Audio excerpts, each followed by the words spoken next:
12 Chinese na umunoy kahina-hinala ang inaresto sa isang exclusive subdivision sa Muntinlupa City. Samut-saring mga armas ang nabisto sa kanila. Tinitignan din ng mga otoridad kung konektado sila sa mga krimeng may kinalaman sa Pogo. Nasa frontline ng balitang yan si Elaine Fulgencio.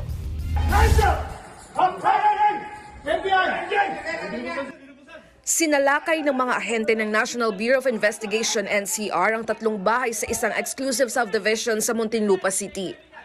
Isa-isa nilang pinasok ang mga kwarto.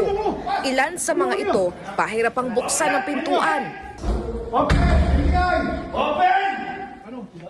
Sinubukan ding pumalag ng ilang sospek. 12 Chinese ang inaresto. Base sa investigasyon, nakatanggap ng report ang NBI sa umano'y kahina-hinalang kinikilos ng mga Chinese. There was an instance also, as again reported by the barangay chairman, that they have smelled something like marijuana before we started to conduct the background investigation.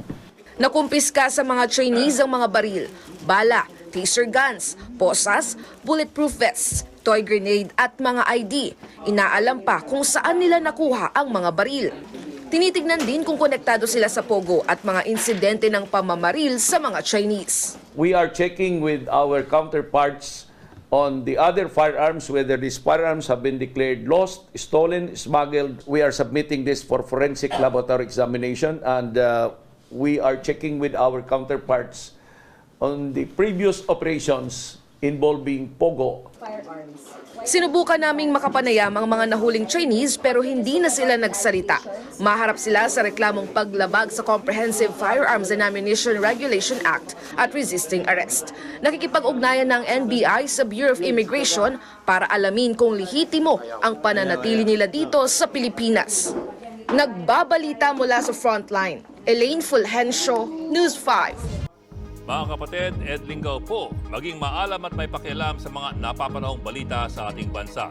Para sa mas malalimang pagtalakay at paghimay sa mga issue at headlines, tumutok lamang at mag-subscribe sa social media pages ng News 5.